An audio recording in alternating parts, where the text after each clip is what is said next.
జల్దీ software job కొడదామనుకుంటురా? అయితే వీక్యూబ్ లో ట్రైనింగ్ తీసుకొని మంచి జాబ్ కొట్టేయుర్రి.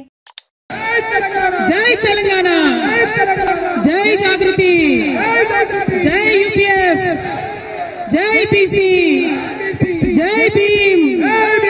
అందరికీ వందనాలు. ముఖ్యంగా ఇంత పెద్ద ఎత్తున తరలి వచ్చినటువంటి మా ఆడబిడ్డలందరికీ ప్రత్యేకంగా వందనాలు.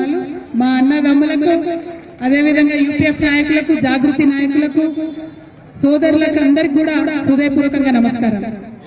మీకు తెలుసు, ఇవాళ చేస్తున్నటువంటి కార్యక్రమం మామూలు కార్యక్రమం కాదు. తెలంగాణ జాగృతి అనేక పోరాటాలు చేసింది. కానీ ఇవాళ చేస్తున్నటువంటి పోరాటం చరిత్రలో నిలిచిపోయేటటువంటి పోరాటం అవుతుంది. అటువంటి చారిత్రక పోరాటంలో భాగస్వామ్యం పంచుకోవడానికి అనేక మంది వచ్చిండ్రు. వారందరికీ కూడా పేరు పేరున హృదయపూర్వకంగా ఉద్యమాభివందనాలు తెలియజేస్తా ఉన్నాను. ఇవాళ ఇందిరా పార్క్ దగ్గర ఇంతమందిని చేరి నిరసన తెలపాల్సినటువంటి అవసరం ఏమొచ్చిందో ఒకసారి ఆలోచించుకోవాలి. ఇంతమంది ఇక్కడికి వచ్చి మన పనులను పక్కకు పెట్టి, మన కుటుంబాలను పక్కకు పెట్టి, మన అన్ని అత్యవసరమైనటువంటి పనులన్నీ పక్కకు పెట్టి ఎందుకోసం ఇందిరా పార్క్ వచ్చినామో ఒకసారి ఆలోచన చేసుకోవాలి. ఇవాళ ఇక్కడ ఉన్నటువంటి ప్రతి ఒక్కరికి కుటుంబాలు, పిల్లలు, బాధ్యతలు అన్నీ ఉన్నాయి. అది జాగృతి కార్యకర్తలు కావచ్చు, యూపీఎఫ్ నాయకులు కావచ్చు, తరలి వచ్చినటువంటి విద్యార్థులు కావచ్చు, అందరికీ కూడా పర్సనల్ బాధ్యతలు ఉన్నాయి. అయినా ఇక్కడికి ఎందుకు వచ్చినాం? ఏం పట్టుదలత కోసం వచ్చినాం? ఏం పంతంతో వచ్చినాం? ఎందుకు పిడికిలు బిగించి ఇంతమంది ముందుకు వచ్చినాం అన్న విషయం చాలా సీరియస్ గా ఆలోచన చేసుకోవాలి. ఇవాళ తెలంగాణ రాష్ట్రం వచ్చిన తర్వాత సబ్బండ వర్ణాలు, సబ్బండ వర్గాలు అందరం కూడా సంతోషంగా బాగుండాలనే తెలంగాణ తెచ్చుకున్నటువంటి తెలంగాణలో అనేక మంచి పనులు చేసుకున్నాం. ఇంకా చేసుకోవాల్సిన పనులు కూడా ఎన్నో ఉన్నాయి. మరి ఆర్థికంగా, సామాజికంగా, రాజకీయంగా అన్ని వర్గాలు బాగున్నప్పుడే తెలంగాణ బాగుంటుందనేటటువంటి బలమైన విశ్వాసాన్ని కూడా మనందరం కలిగి ఉన్నాం. ఇక్కడ ఉన్న వాళ్ళు ఎవరు కూడా మామూలు మనుషులు కాదు. ఒక్కొక్కరు ఒక్కొక్క చిచ్చర పిడుగులు. ఎందుకంటే ఇక్కడ ఉన్న ప్రతి ఒక్కరు కూడా వేలాది మందిని కిందకెళ్లి ప్రభావితం చేయగలిగేటటువంటి నాయకులు, కార్యకర్తలే ఇక్కడ ఉన్నారు. మరి అలా ఏం పంతంతో ఇక్కడికి వచ్చినాం? మనం తెచ్చుకున్న తెలంగాణలో ప్రతి ఒక్కరికి రాజ్యాధికారంలో వాటా రావాలి, ప్రతి ఒక్కరికి ఆర్థిక అవకాశాలు రావాలి, ప్రతి ఒక్కరికి సమాజంలో గౌరవం దక్కాలి. సమాజంలో సగభాగం బీసీలు ఉన్నారు. మరి సగభాగం ఉన్నటువంటి బీసీలకు రాజకీయంగా సమ ప్రాధాన్యత దక్కాలనేటటువంటి ఉక్కు సంకల్పంతోనే ఇవాళ పిడికిలు బిగించి మనందరం ఇక్కడికి రావడం జరిగింది. గత కొన్ని నెలలుగా మనం ప్రభుత్వం వెంట పడుతున్నాం. మీరు కామారెడ్డి డిక్లరేషన్ లో చెప్పింది చెప్పినట్టుగా పాటించాలే, బీసీలకు న్యాయం చేయాలని కోరుతా ఉన్నాం. తెలంగాణ జాగృతి, యునైటెడ్ పూలే ఫ్రంట్ మన యొక్క ఉద్యమాల ఒత్తిడితోని ఇవాళ అసెంబ్లీలో 2 బిల్లులు పాస్ అయినాయి. సావిత్రిబాయి పూలే గారి జయంతిని అఫీషియల్ గా ఉమెన్స్ టీచర్స్ డేగా ప్రకటించారు. పూలే గారి విగ్రహాన్ని మనం అసెంబ్లీలో అడిగితే వాళ్ళు ట్యాంక్ బండ్ మీద పెడతామన్నారు. ఒక్కొక్కటి ముందడుగు పడుతున్నది. ఒక్కొక్కటిగా ప్రభుత్వాలను కదిలించగలుగుతా ఉన్నాం, వారి మెడలు వంచగలుగుతా ఉన్నాం. ఇప్పుడు చాలా బలీయమైనటువంటి ఆకాంక్ష మనందరికీ ఏందది? ఇవాళ జరుగుతున్నటువంటి లోకల్ బాడీ ఎన్నికలలో, రేపు తెలంగాణలో జరగబోయేటటువంటి స్థానిక సంస్థల ఎన్నికల్లో డిక్లరేషన్, కామారెడ్డి డిక్లరేషన్ లో చెప్పిన విధంగా 42% రిజర్వేషన్ ఇచ్చి తీరాల్సిందే అని ఇవాళ ఇక్కడ కూర్చున్నాం. 42% రిజర్వేషన్ కోసం 72 గంటల నిరంతర నిరాహార దీక్ష కోసం ఇవాళ ఇక్కడ కూర్చున్నాం. ఇది రాజకీయ పోరాటం కాదు, ఇది ఆత్మగౌరవ పోరాటం. బీసీల ఆత్మగౌరవం కోసం జరుగుతున్నటువంటి పోరాటం. గాంధీ గారు చూపించినటువంటి మార్గంలో మనం చేస్తున్నటువంటి పోరాటం.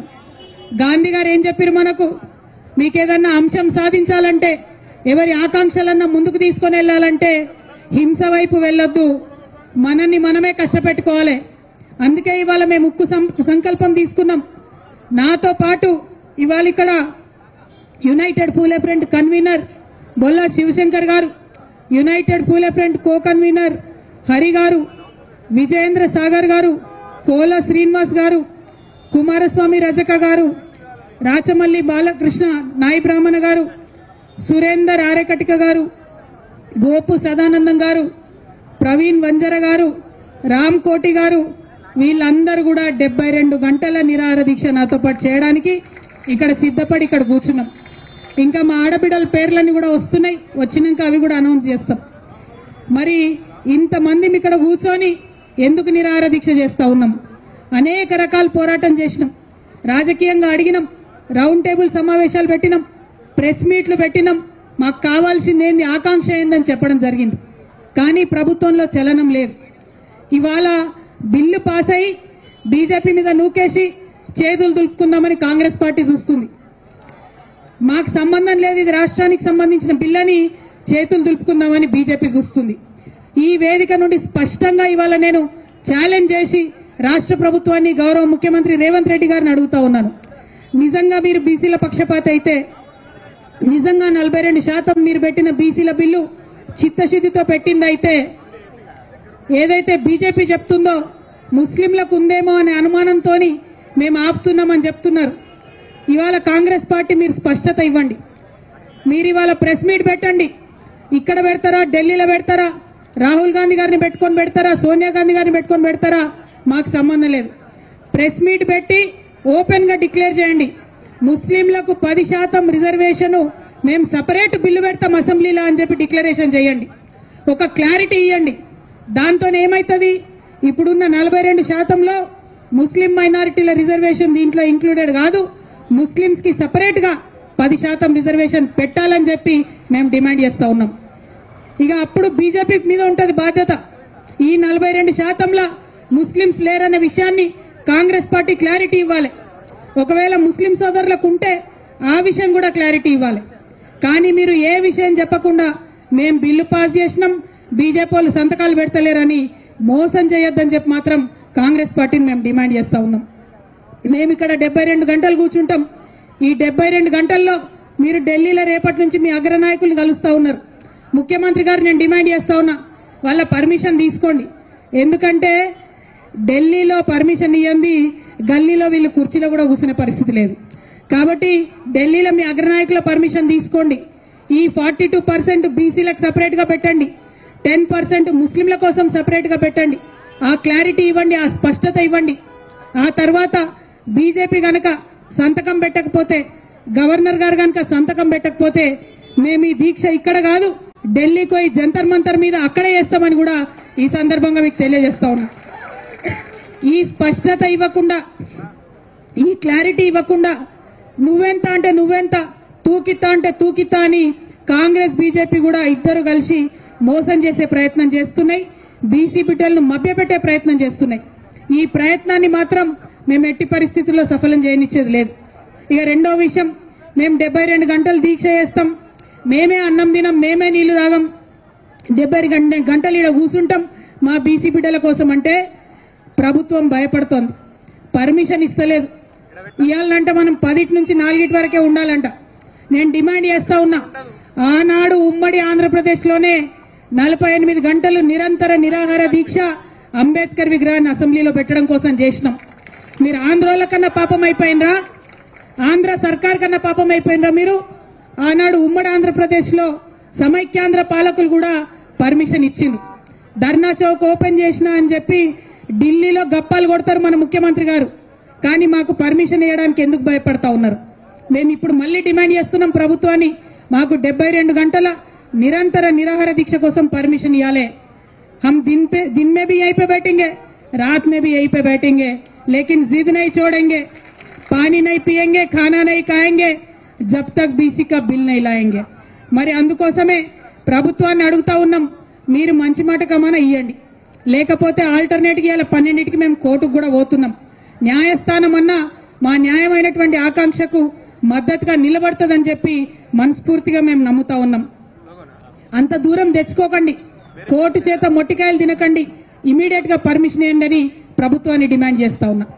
ఇక ఇంకొక విషయం, ఇక్కడ ఉన్నటువంటి మీడియా మిత్రులకు, ప్రధాన పత్రికా మిత్రులకు, శాటిలైట్ ఛానళ్ల వారికి, అట్లానే డిజిటల్ మీడియాకి అందరికన్నా ఎక్కువ సిటిజన్ మీడియాకి మీ అందరికీ కూడా నేను చేతులెత్తి నమస్కరించి ఒక మాట చెప్తా ఉన్నా. మన ప్రజాస్వామ్యంలో 4 స్తంభాలు ఉంటే మీడియా అన్నిటికన్నా పవర్ఫుల్ స్తంభం. ఎందుకంటే మిగతా 3 స్తంభాలను కూడా ప్రశ్నించగలిగేటటువంటి అధికారం కేవలం మీడియాకు మాత్రమే ఉంటుంది. మిగతా 3 స్తంభాల యొక్క జవాబుదారీతనాన్ని లెక్కలు తీసి చెప్పేటటువంటి ఆస్కారం అవకాశం కూడా కేవలం మీడియా మిత్రులకే ఉంటుంది. మీరేదో జాగృతోళ్ళు ధర్నా పెట్టినరు, యూపీఎఫ్ఓలు ధర్నా పెట్టినరు, మేము లైవ్ ఇచ్చినాం, ఒక 2 హెడ్లైన్స్ కొట్టినాం, అయిపోయింది అని అనుకోకండి దయచేసి. మీది చాలా పెద్ద బాధ్యత. మీరు చరిత్రను రికార్డు చేస్తున్నారు. చరిత్రను మీరు రికార్డు చేస్తున్నారు. ఈ చరిత్రలో తప్పు లేకుండా రికార్డు చేయాలి. ఈ చరిత్ర న్యాయం పక్షాన ఉండి మీరు రికార్డు చేయాలి. ఈ చరిత్రను ప్రజల పక్షాన ఉండి మీరు రికార్డు చేయాలి. నేను డిజిటల్ మీడియా సోదరులను ప్రత్యేకించి కోరుతా ఉన్నాను. మీరు పెట్టేటటువంటిది గ్రామ గ్రామానికి పోతుంది. దయచేసి న్యాయం పక్షాన నిలబడండి. ఏది పడితే అది ప్రసారం చేస్తే చరిత్ర మిమ్మల్ని క్షమిస్తుంది అనుకోవద్దు. నిజాలు ప్రచారం చేయాలి. నిజమైనటువంటి బిడ్డలు చేస్తున్నటువంటి ఈ 72 గంటల నిరాహార దీక్షకు మద్దతుగా మీరు ప్రసారం చేయాలని చెప్పి మీడియా మిత్రులందరూ కూడా నేను కోరుతా ఉన్నాను. మరి ఎక్కడెక్కడి నుంచో తరలి వచ్చినటువంటి మా నాయకులను, బీసీ నాయకులను అందరినీ కూడా మనస్ఫూర్తిగా నేను ఒకే మాట అడుగుతా ఉన్నాను. ఇది మనందరం కూడా చైతన్యం కావాల్సినటువంటి టైం, మనందరం కూడా జాగృతం కావాల్సినటువంటి టైం. ఏమైతుందిలే, కవితక్క కూసుంటది నిరాహార దీక్షకు, నాకేంది, నేను టీవీలో చూస్తా, నేను ఫోన్లో చూస్తా, మా ఊర్లో బాయికాడు ఉంటా, నేను ఆడికెళ్ళే టీవీలో చూస్తా అంటే కాదు. ఒకవేళ మీ ఊర్లో బాయికాడ పొలం కాడ మీకు పని ఉంటే ఆడికెళ్ళే మీరు సోషల్ మీడియాలో ఉద్యమం చేయాలి. ఒకవేళ మీరు ఎక్కడో ఊర్లో వంట చేసుకుంటుంటే ఆడికెళ్ళే మీరు సోషల్ మీడియాలో ఉద్యమాలు చేయాలి. ఎక్కడైనా అవకాశం ఉంటే మీ మండల కేంద్రంలో బీసీ సంఘం నాయకులు, అది ఎవరన్నా కానీ ఏ పార్టీ అన్నా కానీ నాయకులు మీటింగ్ పెట్టి బీసీ హక్కుల కోసం మాట్లాడితే ఒక అడుగు ఆడికి పోవాలి, ఒళ్ళు నొప్పించుకోవాలి. జిల్లా కేంద్రంలో ఎవరైనా మీటింగ్ పెడితే ఆడికి రావాలి, మద్దతు ఇవ్వాలి.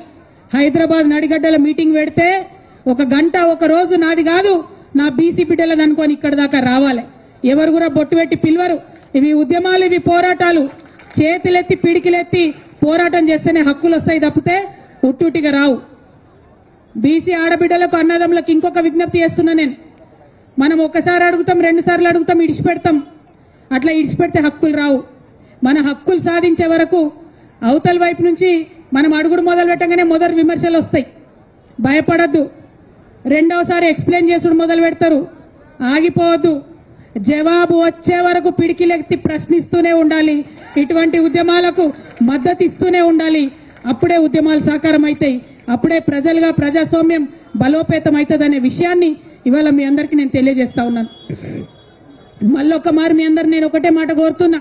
ఇవాళ 72 గంటల నిరాహార దీక్ష లోకల్ బాడీ ఎన్నికలలో 42% బీసీల కోసం రావాలని చేస్తా ఉన్నాం.